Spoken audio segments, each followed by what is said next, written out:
Santo, eu quero te convidar a estar aqui conosco para nos ensinar, para nos fazer compreender, Pai, a Tua palavra em verdade, Pai. Sabemos, Senhor, que tudo precisa estar, Pai, vindo através do Senhor para nossas vidas. E nós já te louvamos e engrandecemos o Teu nome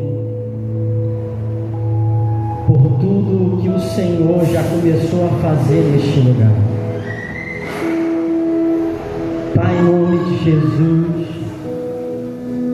que o nosso coração, ó Deus, esteja sedento diante de Ti, de uma forma, Pai, que absolutamente, Pai, nada mais importe neste mundo e nessa terra.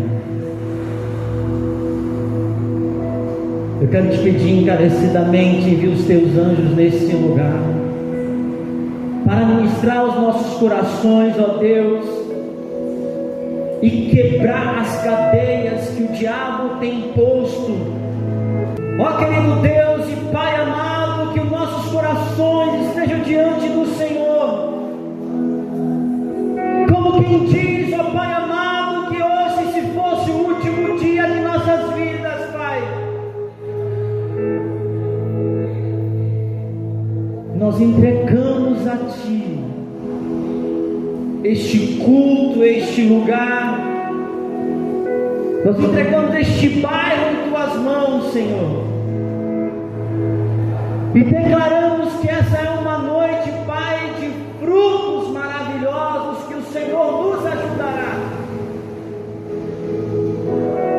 a frutificar, Pai, para a honra e glória do Teu nome.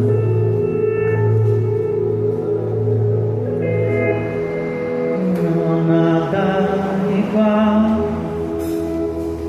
não há nada melhor a que se comparar a esperança viva, a Tua presença.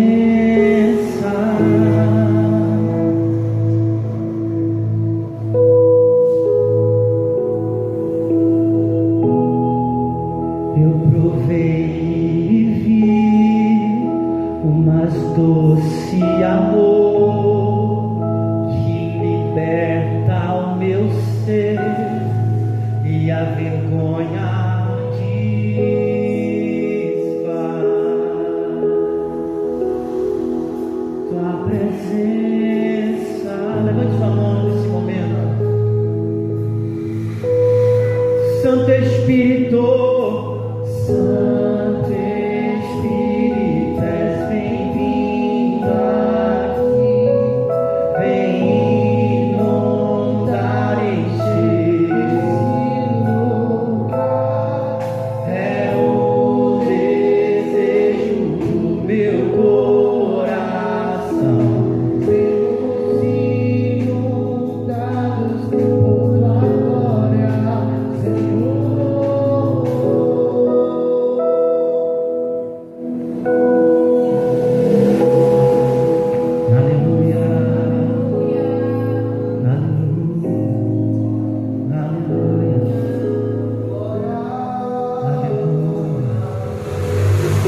Obrigado, Pai.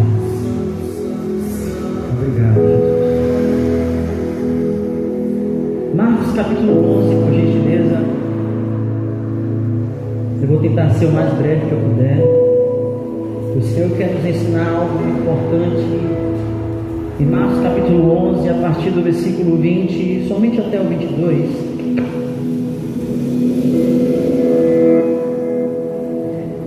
Diz assim a palavra do Senhor: E, passando eles pela manhã, viram que a figueira secara desde a raiz. Então Pedro, lembrando-se, falou: Mestre, eis que a figueira que amaldiçoaste secou. Ao que Jesus lhe disse: tende fé em Deus. Se você observar junto comigo, Jesus ele dá uma resposta para Pedro dizendo: tende fé em Deus. A palavra tende, ela traz um sentido de tender, ou, como todo mundo conhece aqui, segundo a moda, tendência. Vamos já ouviu falar dessa palavra aqui, tendência? Levante sua mão que eu quero te ver, para saber que você está escutando o que eu estou falando. Tendência é uma palavra conhecida em toda a sociedade. Por exemplo, a tendência pela qual as pessoas cortam o cabelo. Você começa a observar que as pessoas elas vão caminhar com um corte de cabelo parecido ou semelhante. Claro, são pessoas diferentes, mas que estão andando segundo uma tendência dada para nós na sociedade. E aqui, amados, a tendência ela está no sentido como o apóstolo Paulo ele trouxe para nós. A palavra tendência ela está no sentido de inclinação.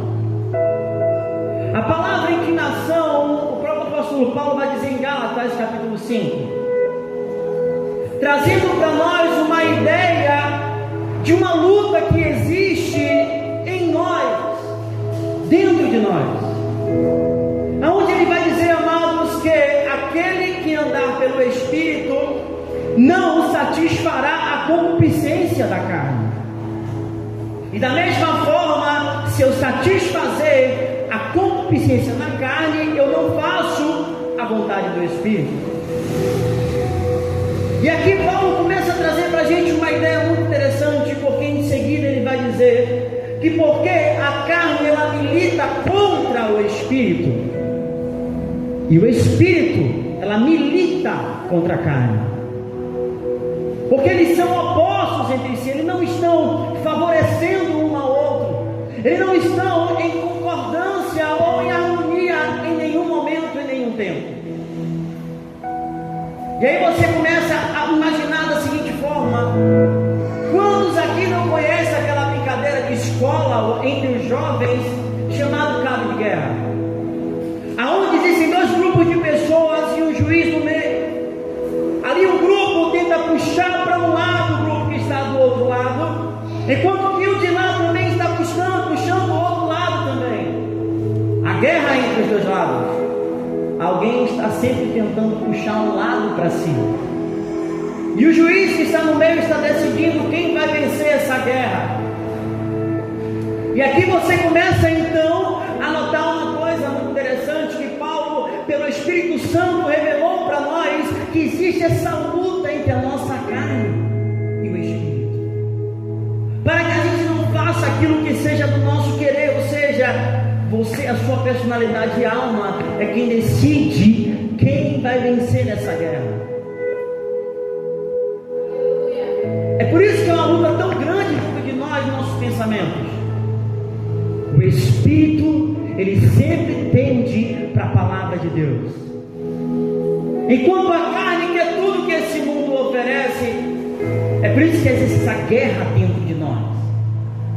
A sua mente está o tempo todo guerreando entre dois pensamentos, um de Deus e um da sua carne, estimulada pelo diabo e seus demônios que tentam fazer você caminhar segundo a sua carne, segundo a sua natureza antiga, pelo qual nós que aceitamos a Jesus e cremos em Jesus fomos regenerados, e agora nós podemos ter poder para vencer essa luta. A questão, amados, aqui é que, amados, nós temos uma escolha a fazer. Todos os dias, para você estar aqui, para você vestir a roupa que você veste, para você acordar, até mesmo para aquilo que você come, você tem que fazer uma escolha. E eu entendo, amados, que às vezes é difícil fazer a escolha certa, porque a tua carne, muitas das vezes, ela está tão alimentada e tão fortificada, que ela passa a prevalecer contra o pensamento do Espírito. Mas nós precisamos então, amados, mudar nossa mentalidade para que então venhamos a caminhar não segundo uma tendência humana e natural. E é por isso que a fé, ela é sobrenatural. Ela não é algo logicamente perfeito. Porque às vezes você vai ver na Bíblia pessoas fazendo coisas sem lógica e sem sentido algum. Quem poderia imaginar que um homem levantando a mão e declarando que o sol parar, a terra toda parou, o universo parou por causa da voz de um homem? Imaginar então que em uma guerra alguém ia levantar um cajado com dois homens segurando seus braços e a guerra ia prevalecer em favor de Israel. Tem a lógica de dizer, por exemplo, que você, por exemplo, se tivesse um casaco hoje e Deus dissesse: tira o casaco no meio do mar e bate lá, porque eu vou fazer vocês andarem entre as águas. Pois assim também o nosso amigo maravilhoso e Senhor Rei Jesus. Quem poderia imaginar que o homem conseguiria andar sobre as águas? A gente não vai pensar que Jesus estava na mesma matéria que eu e você. A mesma matéria, a mesma matéria. Jesus andou na água, não foi em espírito, foi na carne.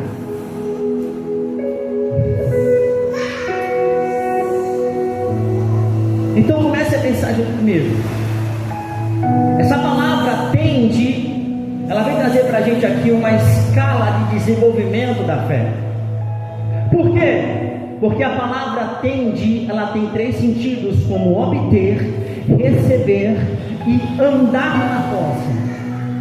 A palavra ter, a gente começa a pensar, obter, tá Senhor, então ter é obter, mas como é que eu obtenho a fé?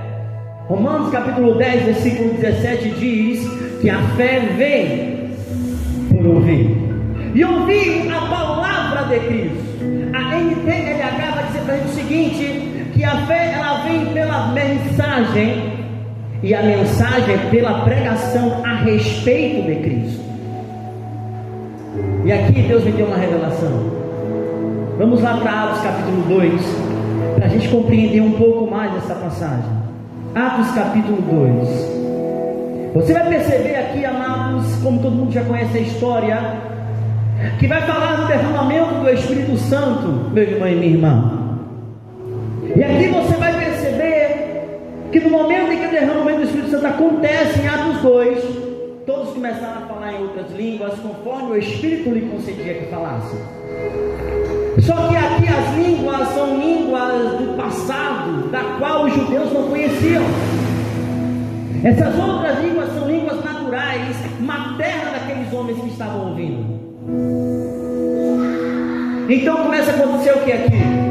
Começa a se reunir um povo naquele lugar e começa a questionar a respeito do que estava acontecendo, ao ponto de alguém dizer que eles estavam embriagados. E agora você vai entender aqui, Atos capítulo 2, no seu versículo 37, olha o que diz aí. Ouvindo eles estas coisas, compungiu-se-lhes o coração, e perguntaram a Pedro e aos demais apóstolos: que faremos, irmãos? Olha aqui para mim. Ouvindo eles estas coisas, eles ouviram alguma coisa.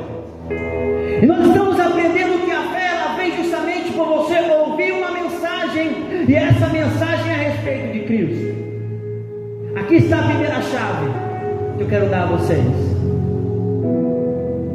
Atos dos Apóstolos, quando Pedro se levanta, no versículo 14, leia aí comigo, ó. Então se levantou Pedro com os 11 e erguendo a voz advertiu-os nesses termos: varões judeus e todos os habitantes de Jerusalém, tomai conhecimento disto e atentai nas minhas palavras. Perceba aqui, amados, que eles precisavam obter um conhecimento. Você está me ouvindo, obtendo um conhecimento aqui, mas uma chave para esse conhecimento gerar a fé é necessário o quê? Atentai-vos, atenção. E essa atenção não pode ser qualquer atenção. Ela precisa vir com uma outra chave que chamamos de compreensão. Jesus, ele olhando e explicando a parábola do semeador mesmo, vai dizer para a gente em Mateus, que a semente que cai à beira do caminho é aquele homem que ouve a palavra, Rafa, e não a compreende. Então vem o inimigo e arrebata ali do coração que lhe foi semeado. A semente, ela é jogada na terra, mas é responsabilidade da terra compreender a palavra.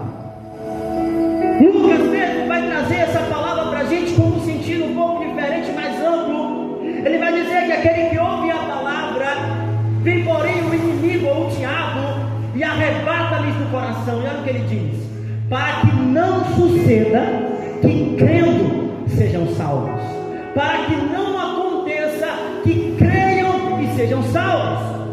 Ou seja, a salvação está condicionada ao crer, e o crer está condicionado ao compreender, e o compreender está condicionado à sua e à minha atenção. Então a gente vai começar agora nós a compreender algo que aconteceu aqui. Houve uma reação daquele povo, Rafa. O povo não ouviu e ficou calado, ficou quieto e vamos embora porque parece que é um show aqui. Não. Pedro começou a falar a respeito. E olha só, Pedro, depois que ele começa a se levantar e falar, atentem e tomar conhecimento disso. No versículo 16 até o 21, se eu não me engano, ele vai começar a descrever aqui agora uma palavra do Antigo Testamento. Ele vai falar do profeta Joel sobre a promessa do derramamento do Espírito Santo. E aqueles homens estavam atentos ouvindo, porque eles precisavam compreender algo aqui. E logo após eles falarem sobre isso, eles vão começar a trazer para a gente no versículo 22. E aconteceu, amados, que os varões israelitas atentaram nessas palavras. Aí vai começar a falar agora de Jesus Nazareno. Então ele traz aqui a ideia, chama a atenção do povo primeiro. Conheçam o que eu vou falar a vocês. Vou falar a vocês sobre uma promessa lá de trás, que é isso que vocês estão vendo acontecer aqui agora, o derramamento do Espírito Santo. Mas eu preciso falar algo para vocês. Jesus o Nazareno, varão aprovado por Deus diante de vós com milagres, prodígios e sinais, os quais o próprio Deus realizou por intermédio dele entre vós, como vós mesmos sabeis. Versículo 23, sendo entregue pelo determinado desígnio e presciência de Deus, vós o matastes, crucificando por mão de iníquos. E aí vamos lá, e vai começar a descrever sobre Jesus Cristo, e no 31 vai dizer, prevendo isto, referiu-se à ressurreição de Cristo, que nem foi deixado na morte, nem o seu corpo experimentou corrupção. A este Jesus Deus o ressuscitou, de todos nós somos testemunhas, exaltado pois à destra de Deus, tendo recebido do Pai a promessa do Espírito Santo, derramou isto que vedes e ouves. Observa, ele se levanta no meio do sinédrio, junto com os apóstolos, e começa a explicar a palavra de Deus, para que a fé venha até o coração deles. Observe isso. O que Deus me disse foi, a fé ela vem, mas é necessário ter uma outra chave para que você receba essa fé. Por quê? Porque nós temos a capacidade de ouvir e rejeitar o que ouvimos. Nós, por livre e espontânea vontade, temos o poder, John, de rejeitar a palavra de Deus, de dizer não, eu não quero isso, dizer não, eu não quero saber disso. E olha o que acontece, qual foi a reação? Compungiu-se-lhes o coração, no versículo 17. Ouvindo eles essas coisas que a gente acabou de explicar, o coração deles começou a mexer lá dentro. Começaram a se sentir culpados, talvez, porque mexeu algo no coração deles. Houve uma reação ali. E qual foi a resposta que eles deram?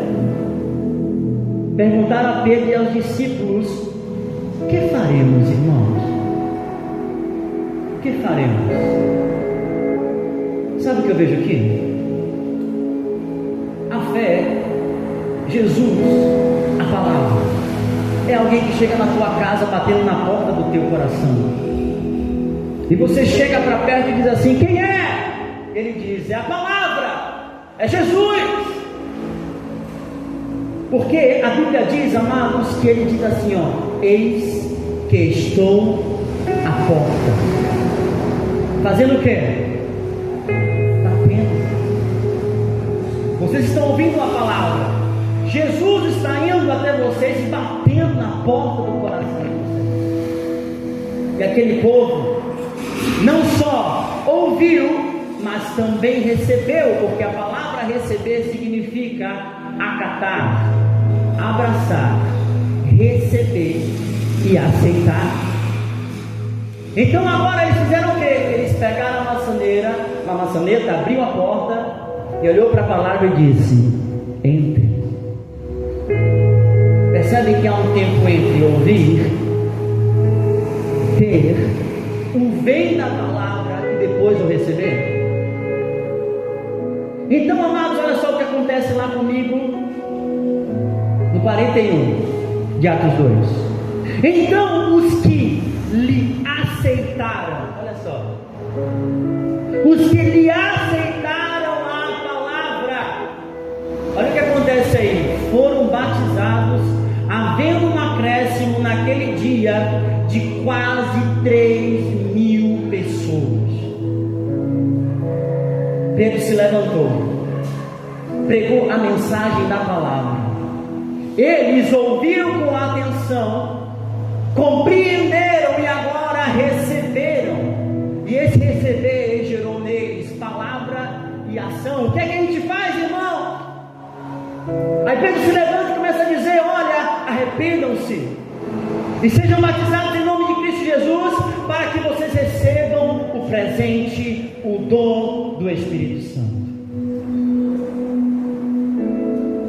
E eles aceitaram e foram batizados. Irmãos, João 6,40, Jesus ele vai declarar que a vontade do meu Pai é essa: que todos aqueles que virem a mim tenham a vida eterna, e eu o ressuscitarei no último dia. Deus, Jesus, vai nos ressuscitar naquele grande dia. Aleluia. Não mais dor, não mais doença, não mais falta, não mais pobreza, nem morte. Tudo será aniquilado. Aleluia. Acabou a falta. Enxugará de todos os olhos, de toda lágrima no nosso rosto. O amor vivo e vívido, transparente, transmitindo quem Ele é em sua natureza real. E quando você olhar para Ele, Rafa, meu Deus do céu, quando você olhar para Ele, e você vai olhar para você e vai dizer: um novo corpo é dado a nós. Irmão, um novo corpo, um corpo glorificado como o de Cristo, sem limites, sem limitações, adorando a Deus eternamente, para a glória do nome dEle, e reinando no futuro que há de vir, na nova terra e no novo céu.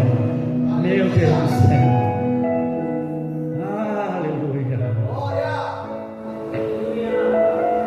E aqui eles receberam, e nós temos agora mais um passo a seguir.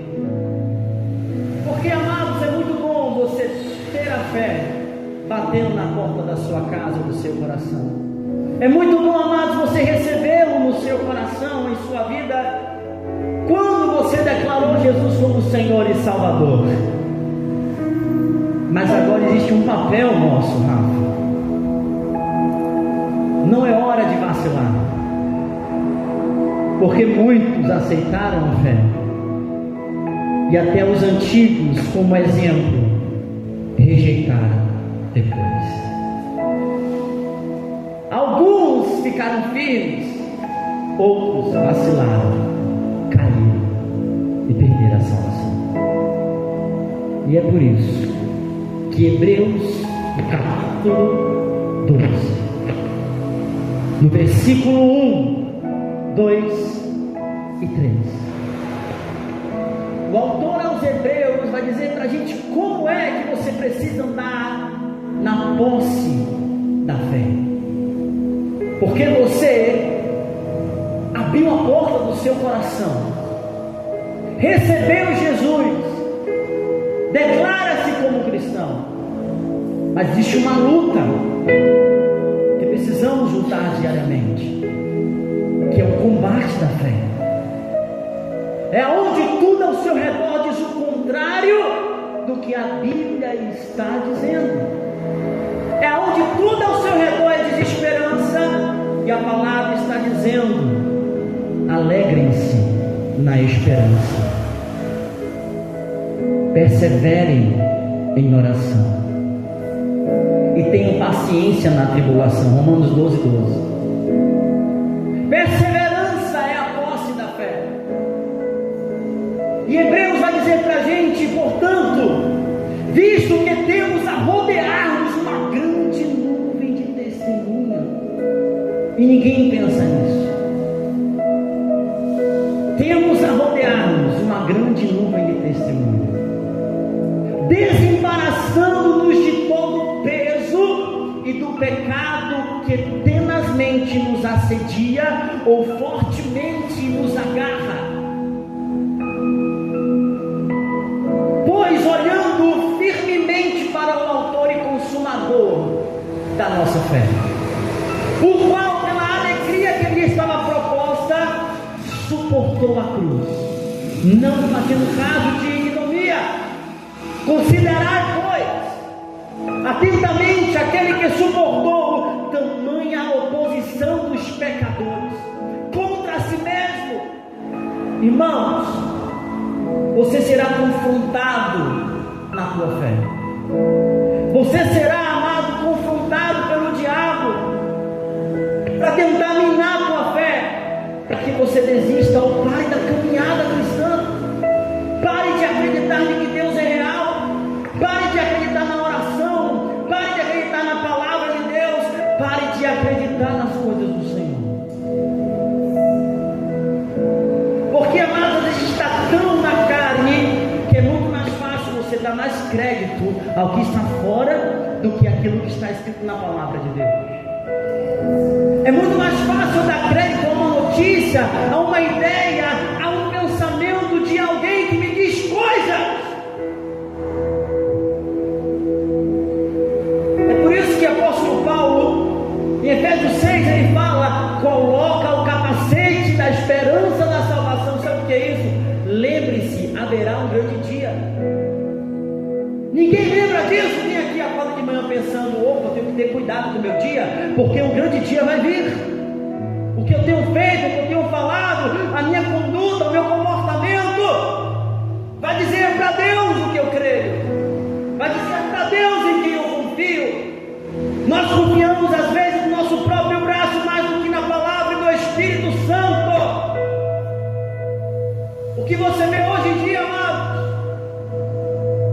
às vezes eu fico pensando: Senhor da glória, eu preciso ser um altar de adoração, de gratidão, de oração, um altar onde a tua palavra ela germina naturalmente, aonde, Deus, eu amo como a tua palavra, como Jesus aqui na terra, porque uma promessa do Senhor falou sobre isso. Mas a gente anda tão na carne que qualquer coisa bate, qualquer coisa nos deixa triste, qualquer coisa faz você parar de adorar a Deus. Você sabia disso? Às vezes você vê um problema, você não diz: obrigado, Senhor, porque eu já venci, obrigado, Pai, porque eu sou mais que vencedor. Não, a gente vai falar do problema, a gente vai falar da falta, a gente vai falar do futuro incerto que o povo está dizendo a ele. Quando eu vejo na Bíblia que Deus é o dono de todas as coisas, irmãos, você tem noção do que é um pé na terra? Tem noção do trono de Deus no céu, no universo, maior do que tudo que a gente pode imaginar nessa vida? Um Deus que com o estalar de dedos, com o sopro da tua boca, acaba com tudo. você faz parte, porque você é filho dele e filha dele. Você acha que o apóstolo Paulo parou mediante os confrontos que ele teve contra reis, contra todo o governo, contra toda a liderança? Ele não respeitou eles, muito pelo contrário, ele respeitou porque ele queria ganhar aqueles que estavam ali na frente dele. É para eu pensar nisso aqui? Caminhar na vontade de Deus. Deus olha para Paulo e diz: Paulo, não se preocupa não, você vai estar diante de reis para pegar a minha palavra. Você vai estar diante dos grandes, dos gentios, de todos aqueles que vão ouvir a palavra. Ele está fazendo o papel dele, mesmo na prisão. É por isso que Hebreus 10, 38 e 39 diz assim: que o meu justo viverá pela fé, e se retroceder, não tem prazer na minha alma. E ele diz mais: mas nós não somos dos que retrocedem para a perdição, mas somos da fé para conservar salva a nossa alma. Amados, a luta é na alma.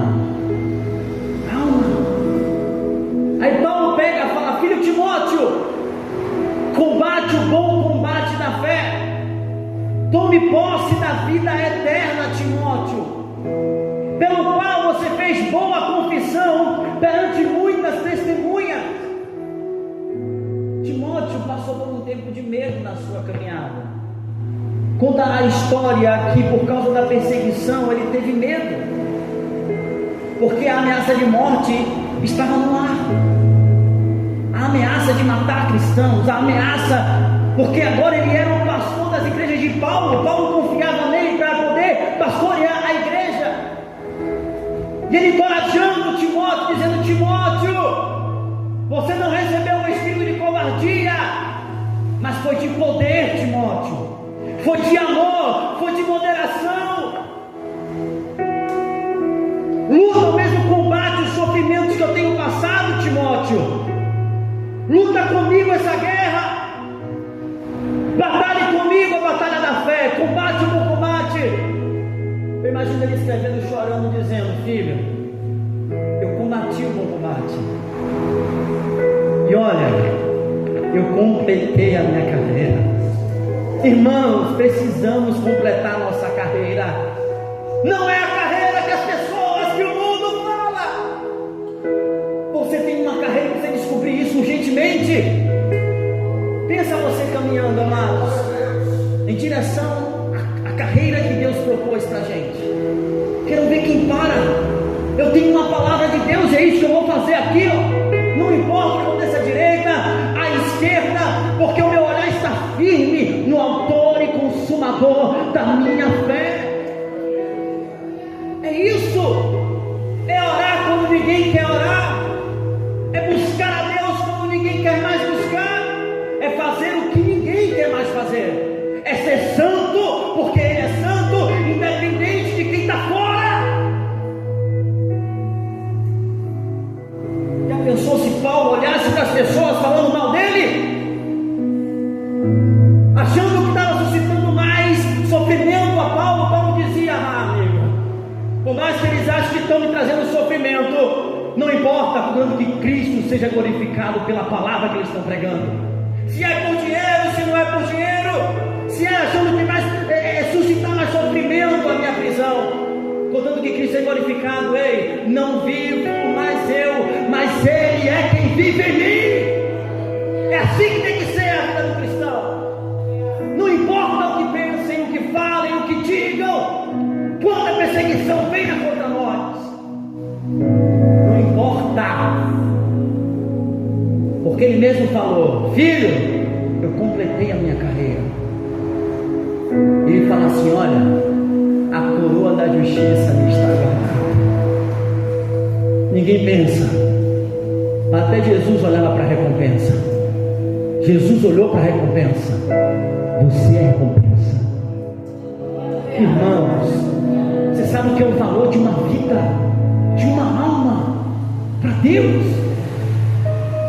Aconteceu o acidente de avião, agora eu falei: Senhor, tomara que tenham sido salvos. Um amigo dos meus pais morreu recentemente e disse: Senhor, se ele não foi salvo, ressuscita ele, viu o anjo, mas dá um jeito. Uma alma indo para o inferno, uma alma, tua alma precisa ser cuidada. Você precisa se colocar na carreira que Deus propôs para você, porque a vida vai passar, todo mundo vai ficar grisalho, o corpo vai se corromper. O nosso exterior precisa se renovar dia após dia na palavra, através da oração, amados.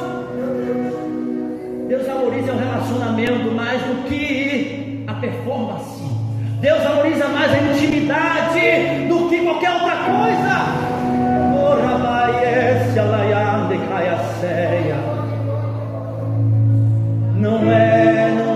Não é isso que Ele quer para você. Não se perca diante desse mundo. Não se perca. Eu completei a carreira, meu filho. Ele na prisão escrevendo, sabendo que a morte dele estava prevista já. Filho, combata o bom combate da fé. Esse é o seu bom combate. Esqueça as pessoas. Não luta contra elas, não discuta. Não faça isso. Completa a sua carreira, meu filho. Tenha coragem, guarde a fé. Porque a coroa está preparada para aqueles que amam a vinda do Senhor. Porque quem ama a vinda do Senhor não vive de qualquer jeito, não faz qualquer coisa, não anda de qualquer maneira. O seu dia não é igual.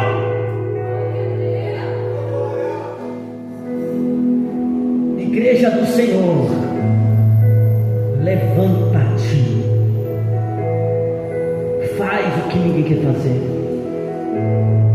Ore quando ninguém quer orar. Leia a Bíblia mesmo que ninguém quer, não está nem aí, o problema deles. Pregue a palavra, quer seja oportuno, quer não, prega a palavra.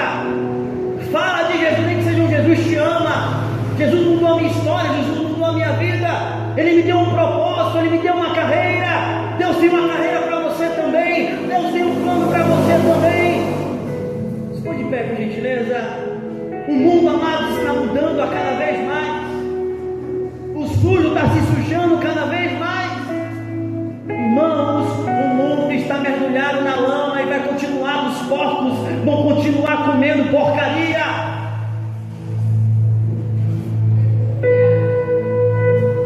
Mas os limpos precisam se limpar. O justo continue praticando justiça. Precisamos confrontar a nossa carne, o nosso eu, nosso ego.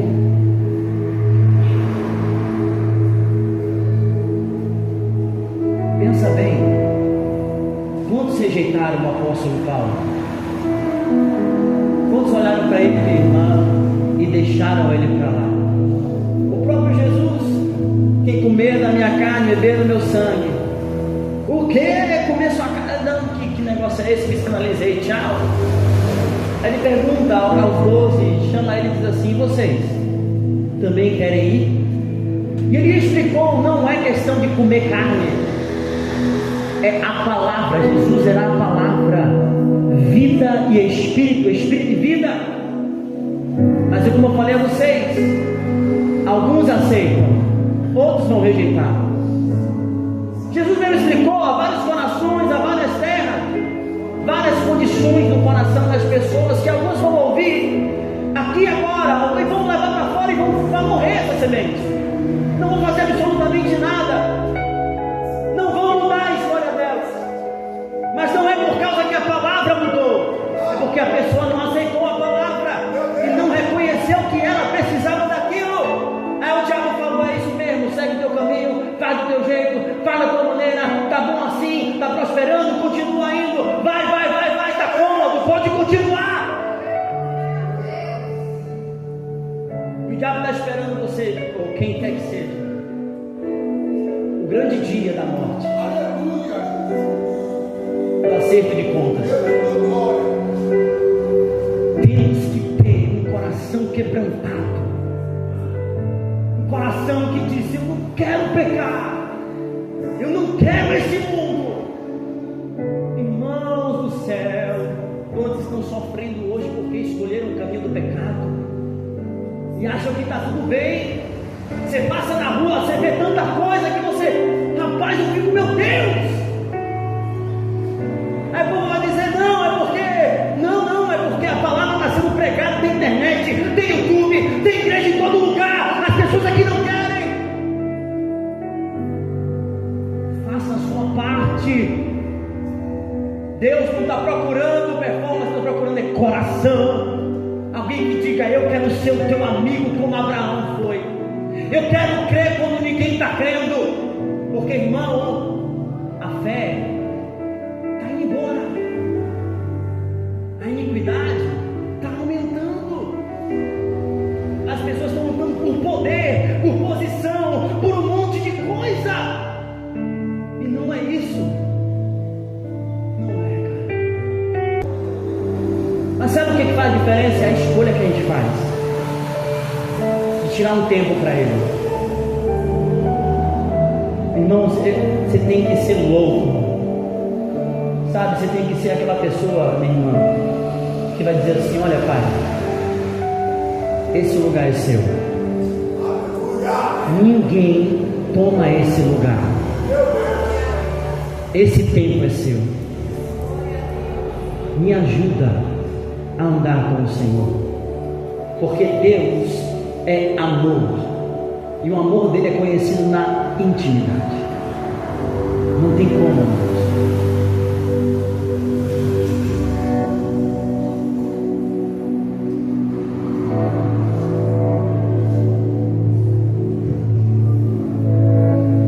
Deus procura verdadeiros adoradores, que o adorem em espírito e em verdade.